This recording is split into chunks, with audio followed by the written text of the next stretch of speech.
Representation. We live in a society where this word comes up a lot, especially in modern media.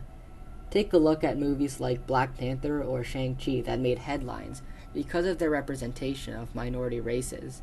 But what if someone tries to represent a group that goes deeper than skin color or culture? What if the creators have so little knowledge of this group that the group is inaccurately represented, causing misinformation to surround the group in real life? Today, I'd like to focus on the representation of one group, autistic people, and the hegemony that surrounds it, and the cycle of systemic ableism. I'd first like to talk about A Curious Incident of the Dog in the Nighttime. It's a detective novel about a teenager named Christopher, who has Asperger's syndrome, a subtype of autism, and investigates the death of a dog in his neighborhood. But Christopher's depiction was stereotyped and inaccurate, and his character was disempowered, putting the reader in a position of authority. This shouldn't be the case in detective novels, especially not for a protagonist with a disability that was meant to be empowered. The author, who is neurotypical, which simply means that he isn't autistic, originally marketed the book as a book centered around an autistic character. However, he later backpedaled and attempted to remove all traces of association between his book and Asperger's syndrome, writing in his blog that he in fact did no research on autism and knows very little about the subject. If you're interested, here's an article that goes into greater depth about how the Curious Incident created a harmful depiction of an autistic character. There are many more examples that I'd like to give, but for the sake of time, I'll talk about the Hollywood autism trope, or the ideology surrounding autistic people, because that unfortunately covers majority of autism portrayals. I'm talking about a cisgender, straight, white, skinny male with an absence of empathy, emotions, and compassion.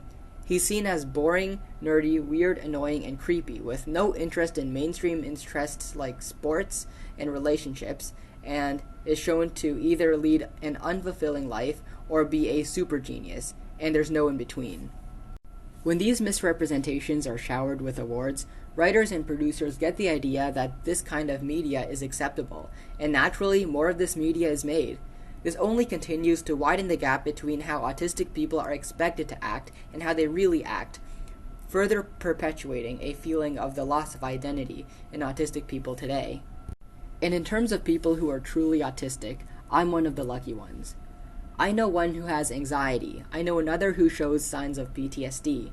I know another who was depressed since the start of high school and is suicidal.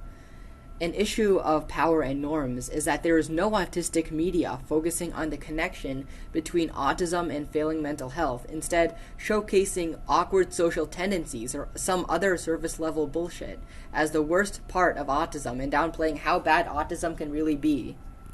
Autistic characters in stories stick out like a sore thumb compared to everyone around them. But how often have you seen an autistic person in real life act like how they are portrayed? Never. Either autistic people have to mask to suit the public's incorrect perception of who they really are, or the portrayals themselves are inaccurate, or both.